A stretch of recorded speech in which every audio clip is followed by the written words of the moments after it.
Olá, meu nome é Márcia Pio, numeróloga e terapeuta holística. E mais uma vez eu venho dar as boas-vindas a você que está aqui no nosso canal. Hoje nós temos mais um podcast. E se você já está passando por aqui, se inscreva no nosso canal, porque toda semana tem uma novidade. E hoje a nossa convidada é uma terapeuta. Gente, vocês vão ficar encantados com a história dela. Eu também estou aqui, né? Estou aqui com a Dani. Dani, gratidão por você estar aqui conosco. E nos conte tudo. Você já sabe como é que funciona o Quem É. Nós queremos saber tudo sobre você, porque eu acredito muito nessa identificação da nossa audiência com os nossos convidados. Eu acho que precisa existir essa conexão. E é por isso que eu criei o Quem É, para a gente ter uma conexão. Eu agora vou ficar aqui quietinha. Conte-me tudo, não me esconda nada. Quem é Dani? Mas eu quero assim, de onde você veio e a trajetória, né, dentro do que você possa nos contar, até chegar no dia de hoje, chegar aqui no Reino Unido. Tá bom. Então, bora lá.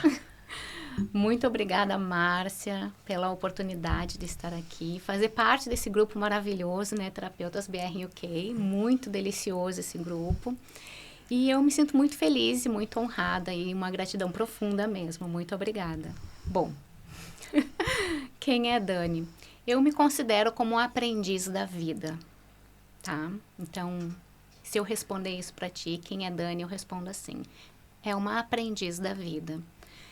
Porque a vida é uma aprendizagem constante. Todos os dias.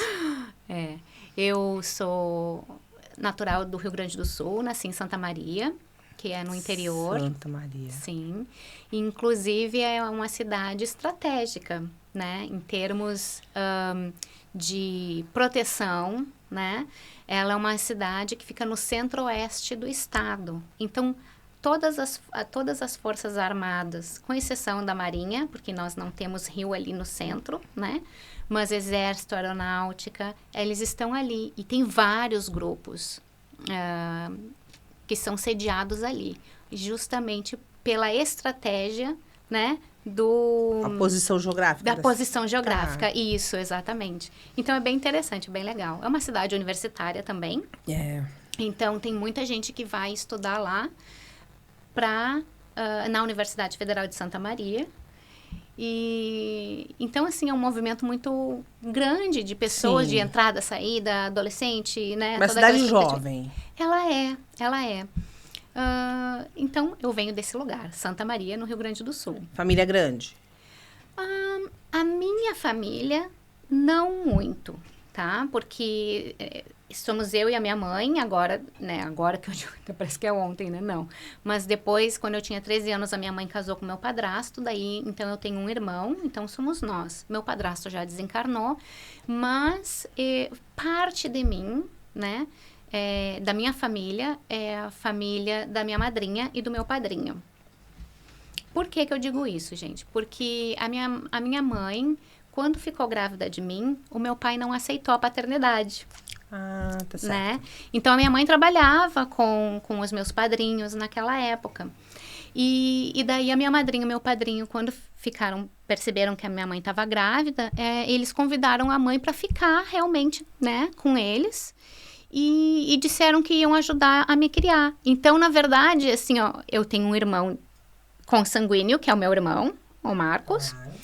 Mas eu tenho outros irmãos, que são os filhos da minha madrinha, que eu considero como meus irmãos também, né? E aí, na família da minha mãe tem 11 irmãos. Tem a minha. Toda vez que alguém vai fazer um Quem É aqui, acabo encontrando uma coisa da minha, uma coincidência. 11 então, são irmãos. 4 mulheres e o restante homens, né? Então, é interessante. Então, esta parte da família, né, familiar, é grande, sim. Aí tem primos inúmeros, né? E filhos de primos e por aí vai, né?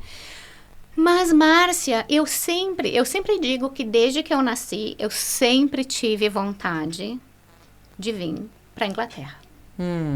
Então, assim, eu já nasci com o pé na Inglaterra, né?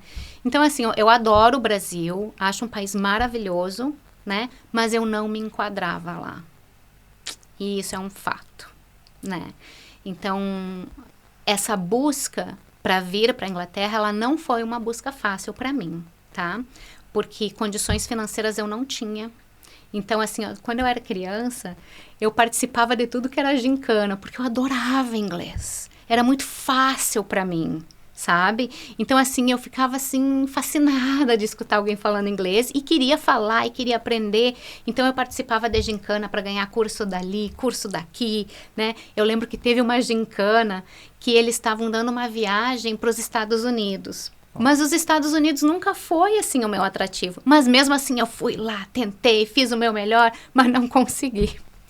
Aí, anos depois, passou a minha adolescência, com várias tribulações, né?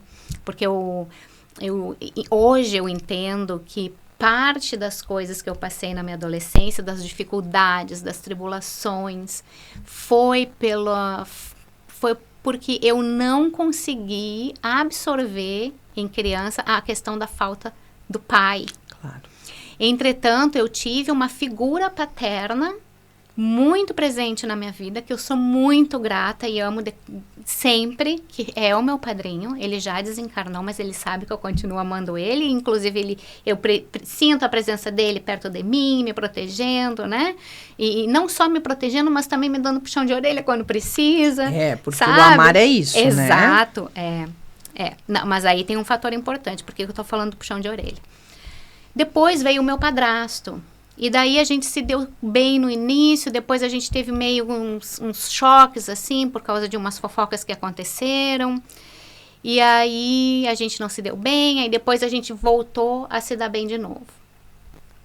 Dentro desse contexto, né, eu digo para minha mãe assim, olha, mãe, a gente veio realmente com um propósito aqui, de aprender a se amar, porque a coisa não é fácil, né? Então, assim, hoje eu amo a minha mãe, do fundo do meu coração, a gente se dá super bem, mas a gente não teve um relacionamento bom no início. Desde o início. Não tivemos. E é fato, ela sabe disso, a gente sempre conversa, né? E então tem esse aspecto. Mas aí eu sempre tive vontade de vir para cá. Daí eu entrei na faculdade, na época eu estava fazendo curso de inglês, curso de italiano e passei para o curso de inglês e português numa universidade particular em Santa Maria. Porque na Universidade Federal eu não consegui, eu tentei 4 anos e não consegui, aí eu tive que trabalhar, eu precisava trabalhar, né? Eu precisava trabalhar, né, gente? Então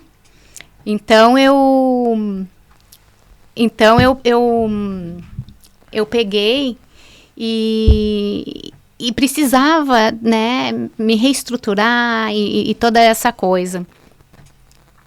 Aí eu fui e consegui passar nesse curso. Fiz. Não porque eu gostava do português, eu nunca curti o português, mas o meu objetivo era o inglês. Então, mas foi legal, foi gostoso, trabalhava de dia, estudava de noite. Quem que não fez isso, né? Meu Deus! Dormia às vezes 2 horas, né, para conseguir Quantos anos você estudar. tinha nessa época que você Nessa época eu tinha meus 27, 28 anos. Porque eu terminei a faculdade com 32. E quando eu terminei a faculdade com 32 anos, eu terminei a faculdade com 32 em 2008, em agosto de 2008. E aí eu vim para Londres. Logo em seguida? Sim, em dezembro de 2008. No final de novembro. Então foi interessante, porque no início do ano eu falei para minha mãe assim, mãe, eu vou terminar a faculdade e até a primeira quinzena de dezembro eu estarei em Londres. E ela virou para mim e falou assim, filha, como que tu vai fazer isso? Eu falei assim, eu não faço a mínima ideia, mas eu vou. E foi interessante porque daí insights começaram a vir, eu tinha sonhos, um monte de trabalho, de traduções na época que eu, né, professora de inglês, português e trabalhava com tradução também. Aí... É a tradução juramentada? Assim? Não. Não. Só traduções de livros. Isso.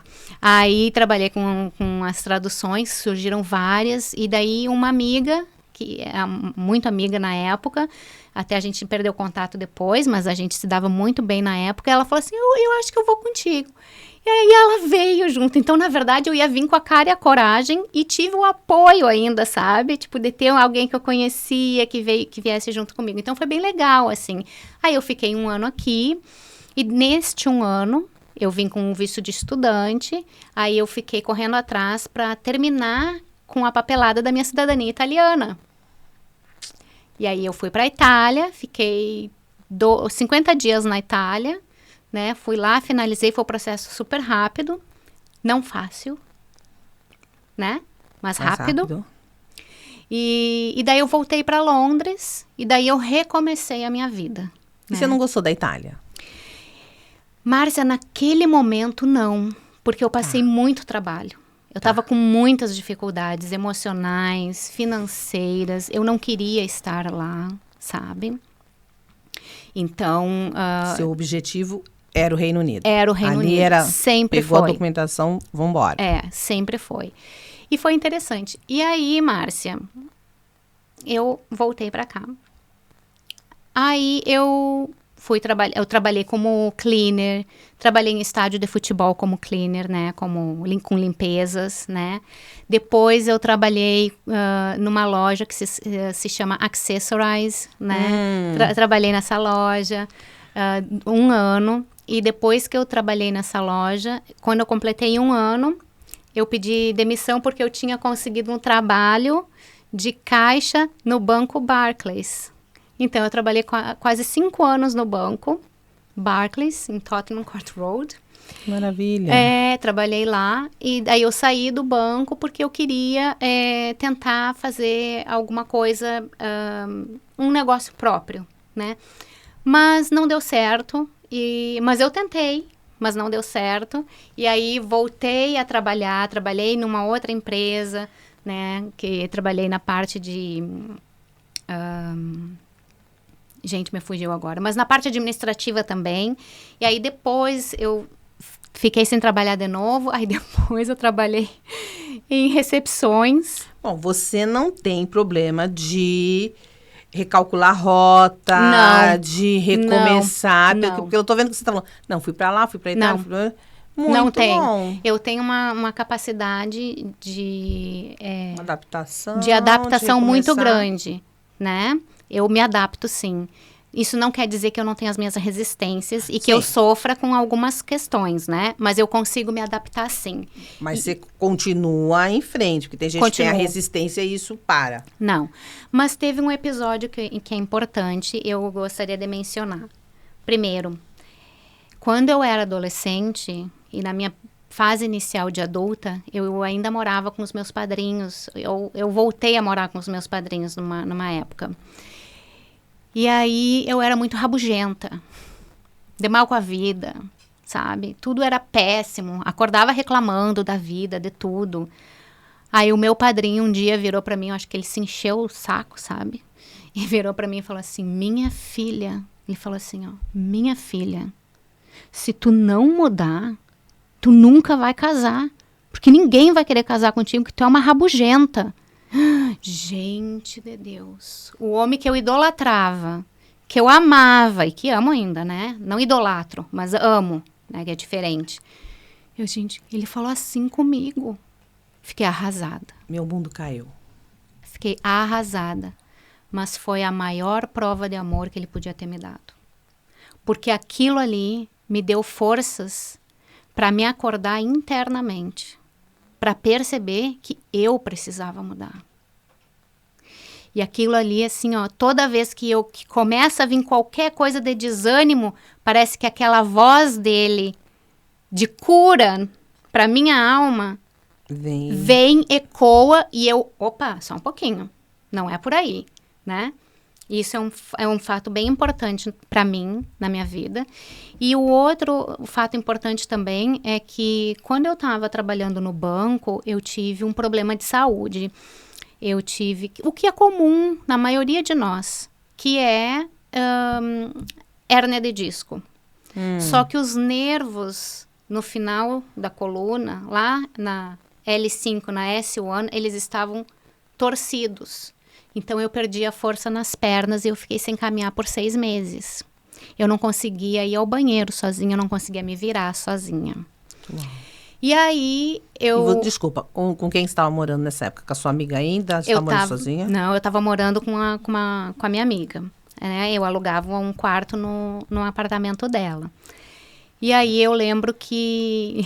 Nossa, ela estava fazendo faculdade nessa época, e eu lembro que eu não queria atrapalhar, mas eu estava com tanta dor, porque eu cheguei do trabalho voluntário em casa, que eu fazia trabalho voluntário no St. Mary's Hospital, e aí eu cheguei em casa e fui pegar uma carta do chão, não levantei mais. E aí eu pensei, meu Deus, e agora, sabe? Eu não conseguia nem respirar. Aí eu tive que ligar para ela, né? Aí eu falei assim, olha, eu não tô legal.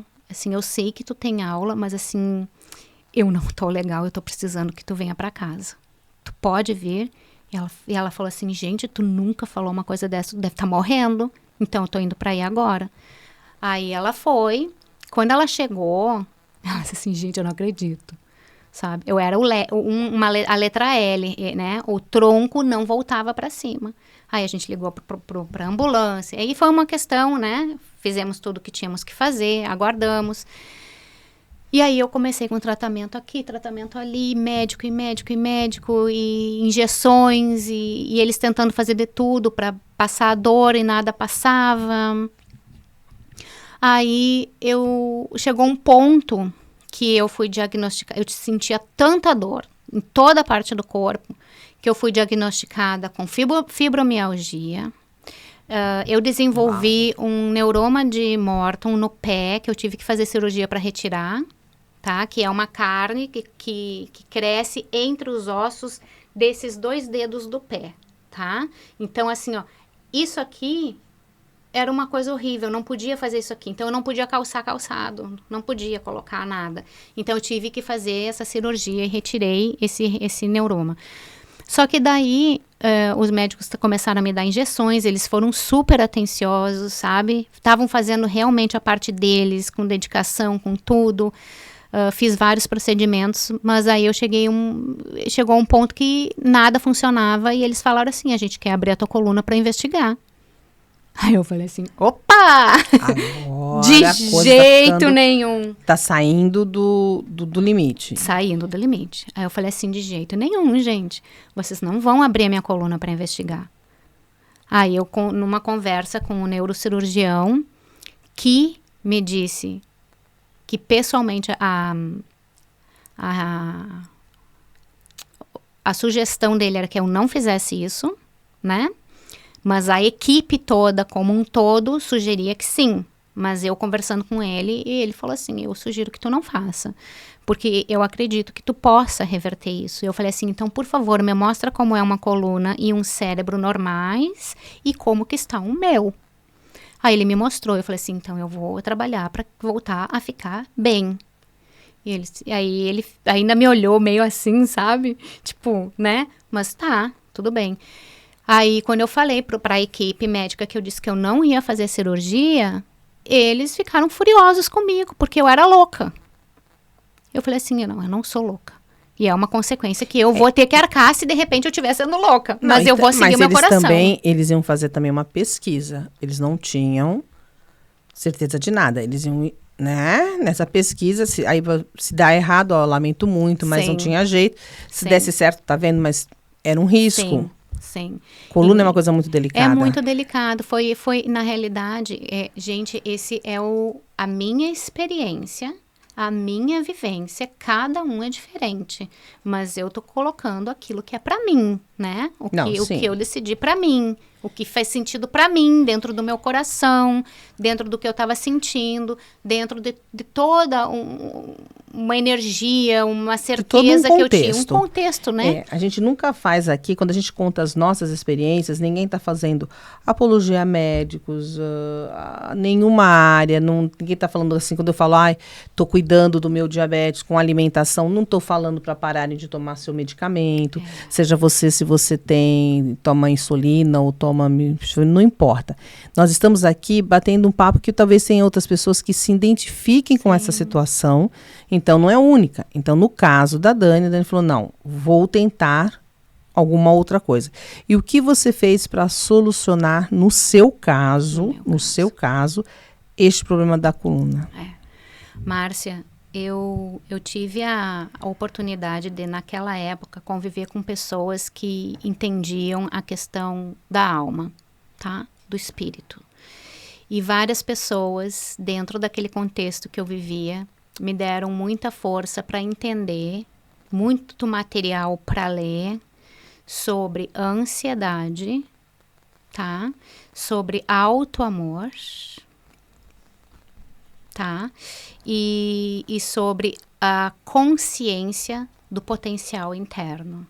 Então, as pessoas as quais eu estava convivendo naquele momento da minha vida, eu tenho uma gratidão imensa e sou muito grata porque me ajudaram muito. E aí teve um médico homeopata do Brasil que estava fazendo uma palestra aqui. E eu estive conversando com ele, porque as coisas que ele estava falando batiam muito com aquilo que eu estava sentindo. E ele, inclusive, naquela palestra, começou a falar sobre fibromialgia. E daí eu falei para ele assim, olha, eu posso conversar contigo? Ele disse, pode, claro. Eu disse, olha, eu tô passando por isso, tá acontecendo isso e isso. E eu gostaria de saber se tu tem alguma coisa, assim, alguma luz para me dar, o que eu posso fazer? Porque eu já tô entendendo que quem precisa mudar sou eu. Que, na verdade, tudo isso que está acontecendo com o meu corpo é a maneira dele dizer para mim assim, ó, pelo amor de Deus, muda. Muda, porque assim, ó, eu não tô aguentando mais, né? E aí ele virou para mim assim, eu acho que ele teve muita compaixão, mas ele foi muito direto, sabe? Ele virou para mim e falou assim, tu quer mesmo que eu te diga, minha filha? Eu falei assim, por favor. Ele disse assim, se tu não mudar, tu nunca vai te curar. Aí lembra daquela voz lá do meu padrinho? Aí aquilo veio junto. E eu digo assim, gente, é outra mudança que eu preciso fazer na minha vida, mais profunda. E urgente, mais profunda. Aí eu fui para pesquisar, Márcia, o que é ter e ser uma família? Qual é a função de uma família na vida de um ser? Quais as funções familiares, pai, mãe, filho, quais as posições dentro da família, né? Onde que está essa desordem dentro de mim? Qual a posição que eu não estou ocupando na minha vida para ser feliz e ser saudável, né? Aí eu não sabia como que eram expressões de autoamor. Porque como eu sempre me machuquei, porque eu fui muito rebelde por causa de N fatores, né? Eu queria entender quais eram as expressões de autoamor. E deixa eu dizer assim, o contexto que foi te levando, né, da gestação da sua mãe, você não ter conhecido, você conhecia seu pai? Eu sei quem ele é. Tá, a parte do pai, o padrinho, tudo isso foi construindo Sim. você. E eu sempre falo que o corpo, ele fala, né? Fala. Ele nos dá vários sinais. E se a gente ainda tem o autoconhecimento, a gente consegue captar. Mas isso é como a gente vê. A vida vai dando isso. Sim. Pelas experiências que a gente vai passando. Sim. E é incrível como, se a gente não vai pelo amor, a dor vem e fala. Chegou a hora de mudar. E que lindo que você teve toda essa consciência, né? Essa conscientização de que, quando seu padrinho falou, olha, se você não mudar, você vai ficar sozinha. Agora o médico falou, se você não mudar, então olha como está muito em você. Está sempre na gente. Sim. Com As certeza. respostas estão na gente. Sim. E isso que às vezes as pessoas têm que se conscientizar. Que a resposta não está no profissional, a resposta não está no outro. A culpa também não é do outro. Não. Está na gente, porque é como a gente recebe as coisas, como a gente trabalha. Aí vem lá no nosso órgão, lá o filtro, né? Como que a gente filtra as informações, como a gente delega. Olha só, que até eu fiquei impressionada quando eu fiz o podcast com seu marido, ele falando da função dos órgãos, né? Como lá é todo mundo juntinho. Olha que lindo, eu mando para você que você vai arregar, não sei o quê. E é isso a vida. Exatamente. A gente precisa estar tudo isso muito bem organizado dentro da gente, para que a gente possa fazer essa máquina, que é o nosso corpo, funcionar e a gente viver a vida como deve ser. A máquina do corpo funcionar e o divino do espírito transcender. Exato, porque aí quando você está nessa harmonia, a coisa flui. Sim, exatamente. Que aí você consegue captar, se conectar, e aí vai descobrindo todas as ferramentas para isso. Sim. E aí, Márcia, eu fui realmente buscar, sabe? Teve um livro que eu li que foi muito importante para mim. Vários. Mas um livro em especial, que eu sempre cito, eu gosto de citar ele, que é um livro do Andrei Moreira, que se chama Amor a Dois. Que é um livro que fala sobre constelação familiar, né? Tá. E é um livro que fala de relacionamentos, mas não só relacionamento homem-mulher, né? Um relacionamento afetivo entre casal, mas o relacionamento de amor com o ser. Então, o nosso relacionamento, né? O relacionamento meu com meu marido. Então, na realidade, eu vou te dizer que eu comecei a aprender coisas que eu não tinha nem ideia. E aí eu comecei a aprender sobre o auto-amor. Aí eu comecei a entender por que os relacionamentos afetivos que eu tive antes, eu casei no Brasil com meu primeiro marido e a gente não deu certo. Mas hoje eu vejo que parte foi... Eu tive a minha colaboração, parte foi a dele, né? E eu não estava pronta, e nem ele, para aquele relacionamento. E não quer dizer que a gente não se gostava, porque a gente se gostava. Em um nível, mas não num nível profundo, né? Então, eu não sabia. Então, quando eu comecei a ler, a entender o auto-amor, a entender a expressão do que é o auto-amor, e ainda estou aprendendo, por isso que eu me considero uma aprendiz da vida, né? Eu realmente consegui entender e me preparar para um relacionamento afetivo, que é o que eu tenho com meu marido hoje, né? Nós estamos juntos desde 2019 e a gente, desde o momento que a gente conversou por telefone, a gente já sentiu a conexão e, tipo, nós nos conhecemos pessoalmente num domingo e na segunda ele me pediu em casamento. E aí, quando ele me pediu em casamento, ele falou assim, eu acho que eu vou te pedir em casamento. Eu falei assim, então pede. Ele disse assim, quer casar comigo? Eu falei, quero, mas tem uma condição. Aí ele falou assim... Gostei dessa parte, gente. Quer casar comigo? Quero, mas tem uma condição. Gostei. Qual foi a condição? Aí eu falei pra ele assim, eu caso se tu tiver de acordo com uma coisa. Que quando tiver momentos que a gente não concordar e que a gente ficar, de repente, bicudo um com o outro, que não passe de 24 horas.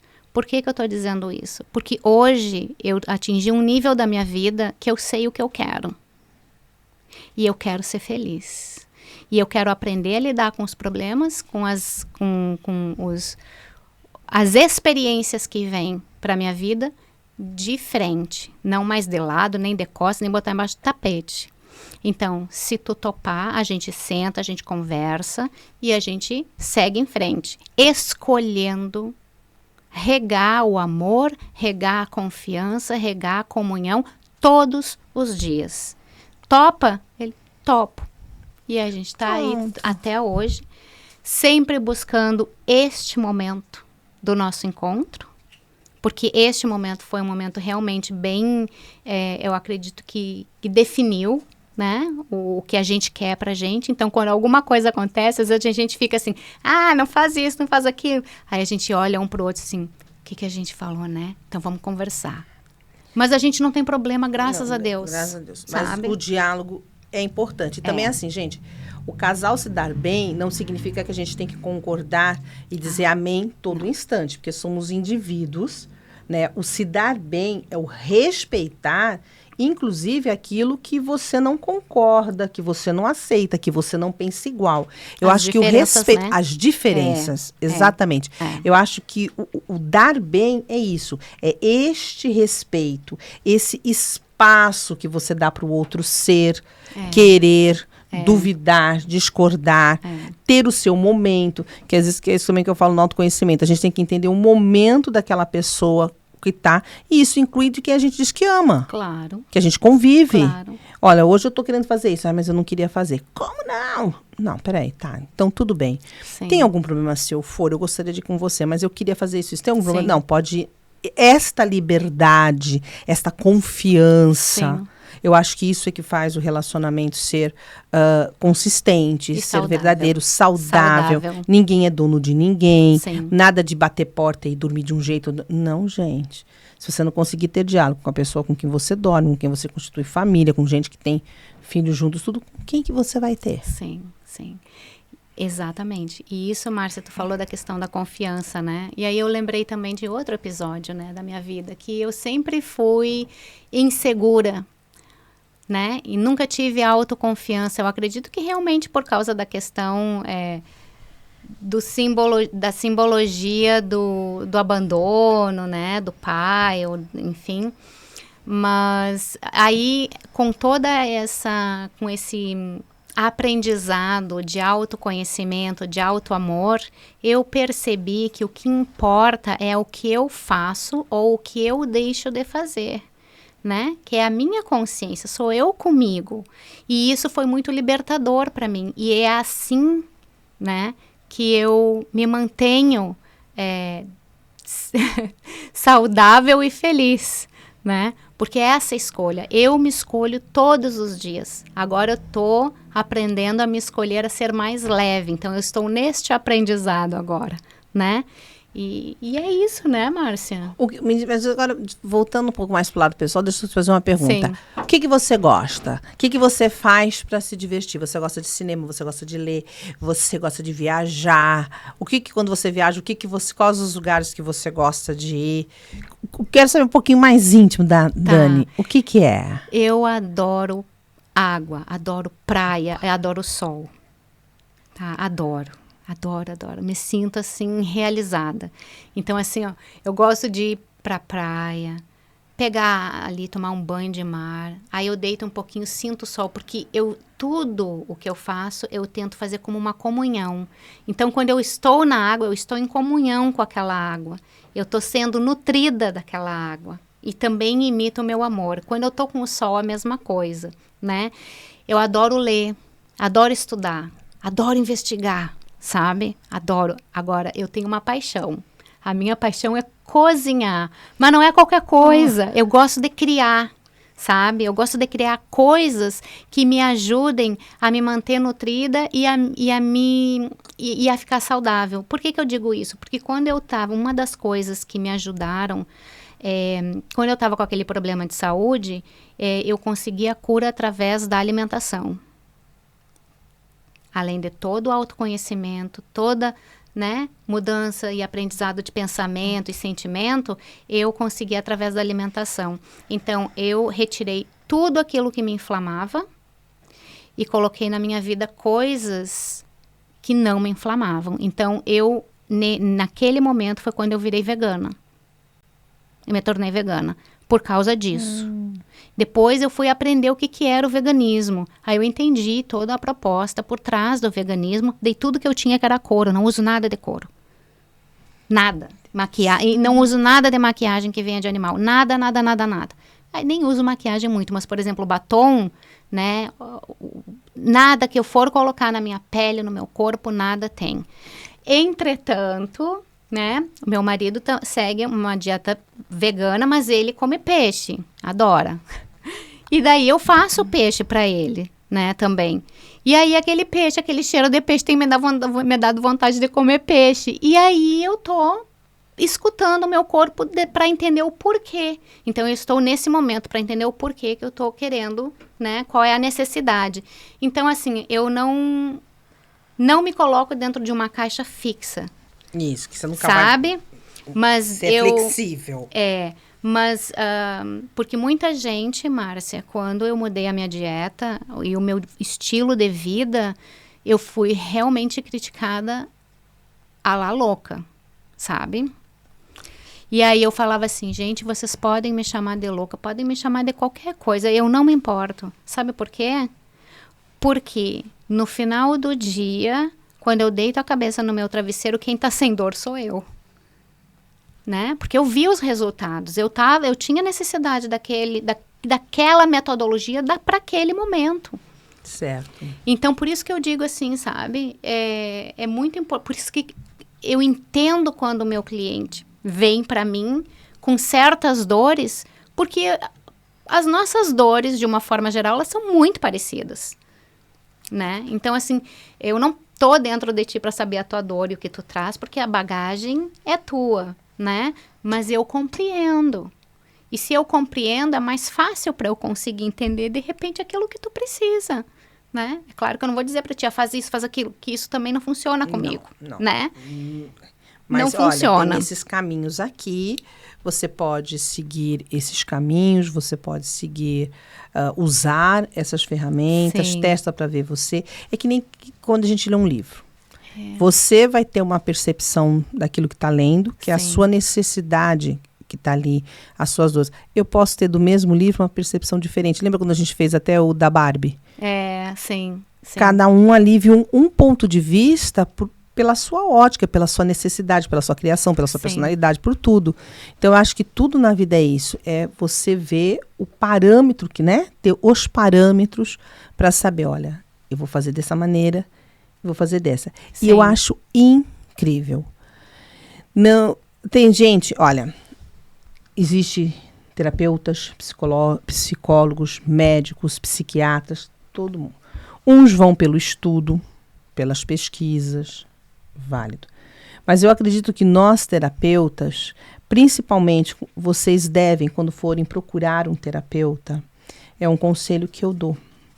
Vocês saibam a história desse terapeuta, o porquê que ele está dedicado àquela ferramenta, o que aconteceu. Tem que olhar para trás, porque quando nós vamos para vocês como clientes, nós acabamos descobrindo tudo sobre vocês. Nós vamos descobrir quem vocês são, como vocês eram, a gente entra em vocês. Então, eu acho muito justo que vocês também saibam sobre nós. Sim. Saiba de onde viemos, por que estamos fazendo aquilo, as nossas experiências. Isso, eu acho que só o vivenciar, né, é que vai fazer a gente bons profissionais naquilo que nós fazemos.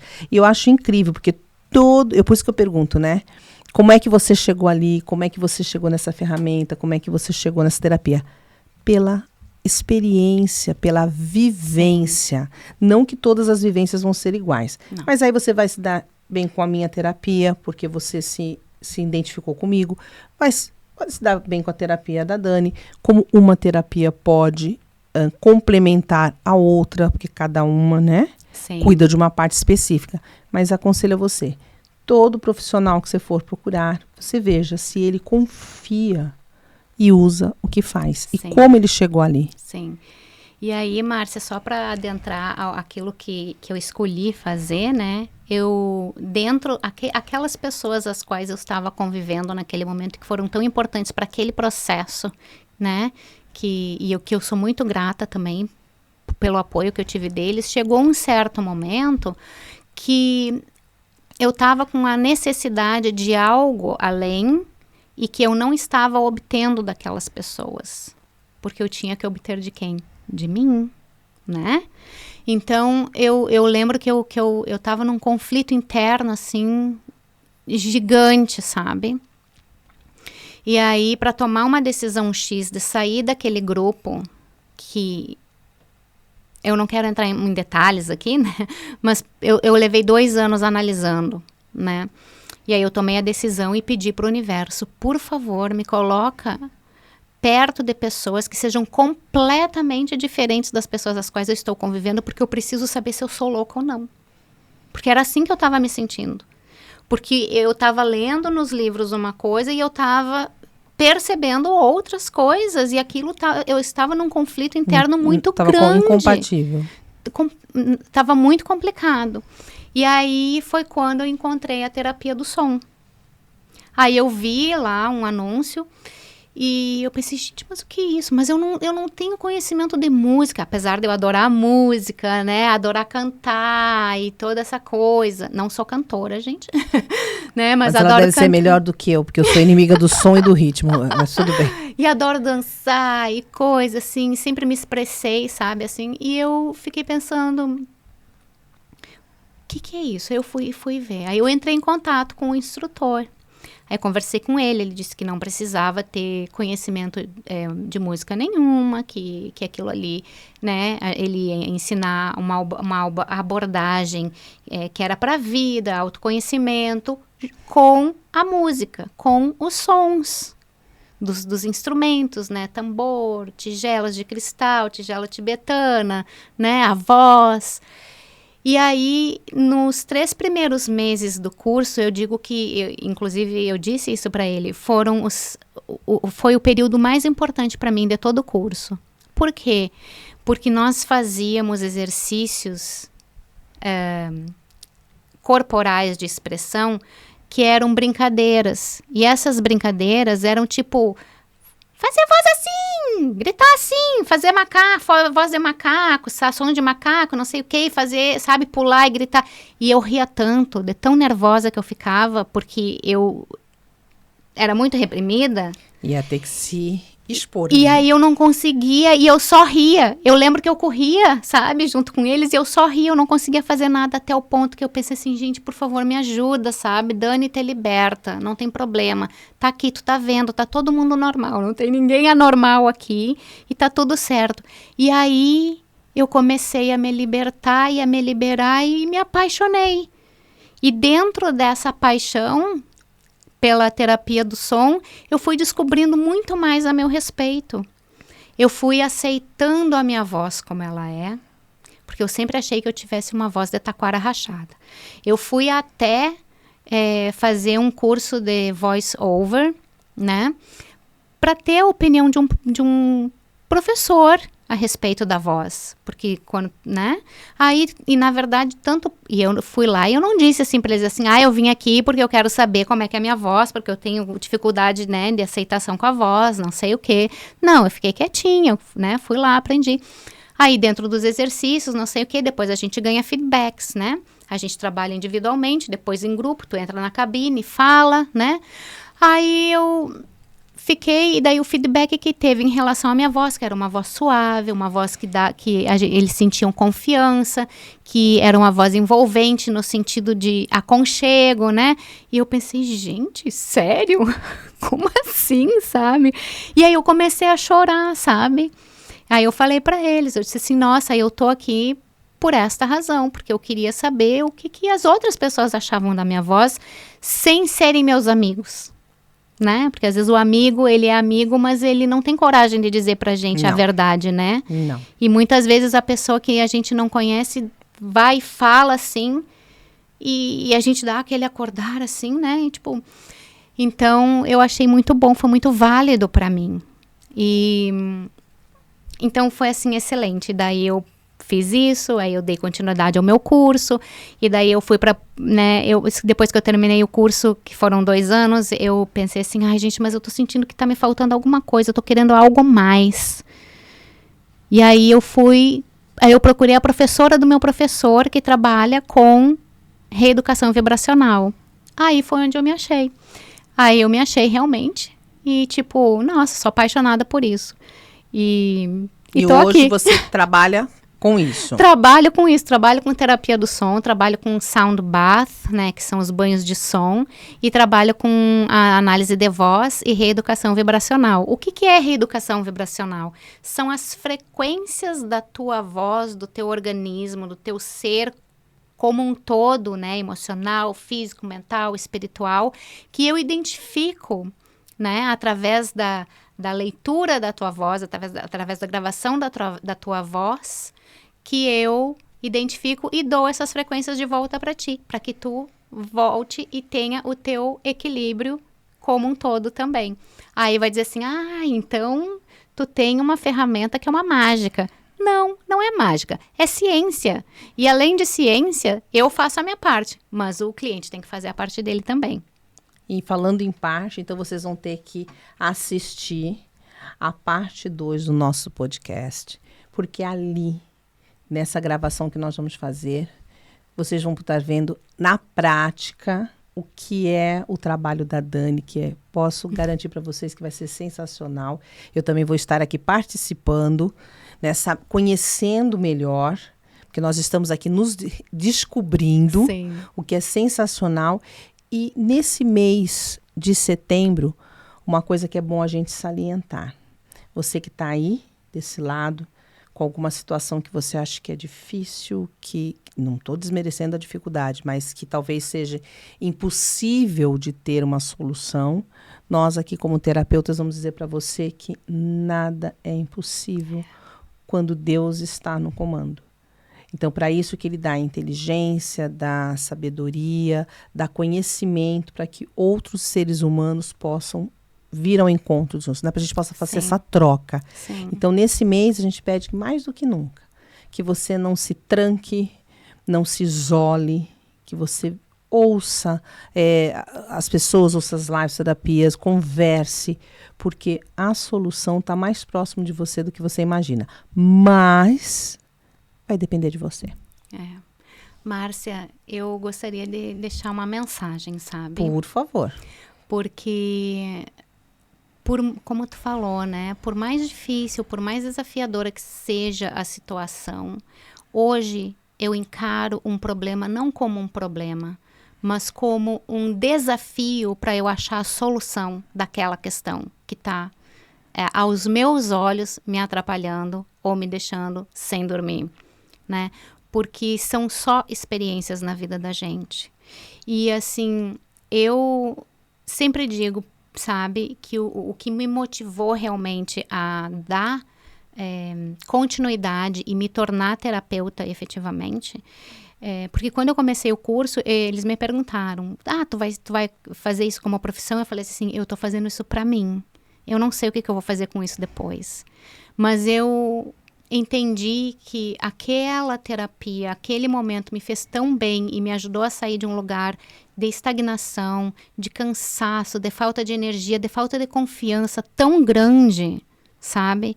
Que eu pensei assim, nossa, se eu conseguir dar esse salto quântico, né?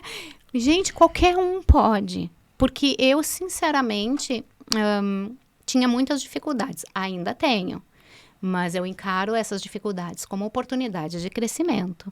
Então, eu acho que é assim. Então, quando o meu cliente vem para mim, o meu objetivo é ajudar aquele ser a despertar a consciência divina. Com certeza. Porque essa consciência divina, e não tem nada a ver com religião, gente, tem a ver com o divino que nós somos, com toda a potencialidade que a gente tem e que a gente é.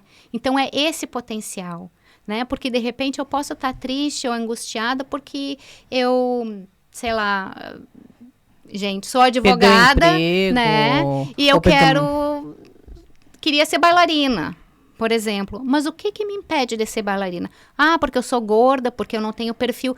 Quem é que disse, gente? Talvez tu não tenha o perfil de ser uma bailarina lá, mas tu não pode ser uma bailarina aqui? Com certeza. Porque quando a gente olha para dentro e a gente entende e sacia as nossas dificuldades, os nossos anseios, a gente descobre com amor, e não é o amor que a gente conhece, mas é o amor sem condição. Não é o amor que tipo, ai, Márcia, eu te amo porque eu adoro teu cabelo. Não, eu amo a Márcia porque a Márcia é um ser especial. Não, eu amo a Márcia, ponto. Não tem condição, eu amo. Então é isso, sabe? É um processo fácil? Eu acredito que não. Pelo menos para mim não foi. Mas eu posso dizer que é possível. E é essa a mensagem, sabe? É possível mudar. Basta a gente fazer um esforcinho. Basta a gente querer. Então é essa a mensagem. A Márcia está dizendo, não fica trancado em casa. Tu não tá sozinha, tu tem apoio. E eu tô dizendo, é possível. Abra os olhos, te abra, sinta, te permita, te ame, sabe? Exato. A gente precisa fazer o movimento. Então, você que ficou aqui com a gente até agora, se inscreva no canal, nos acompanhe e aguarde a segunda parte que vocês vão ver o que é possível com som. Dani. Muito obrigada, Márcia. Gratidão, gratidão, gratidão. E vamos continuar Move On juntas. Vamos. E nos autoamando. Com certeza.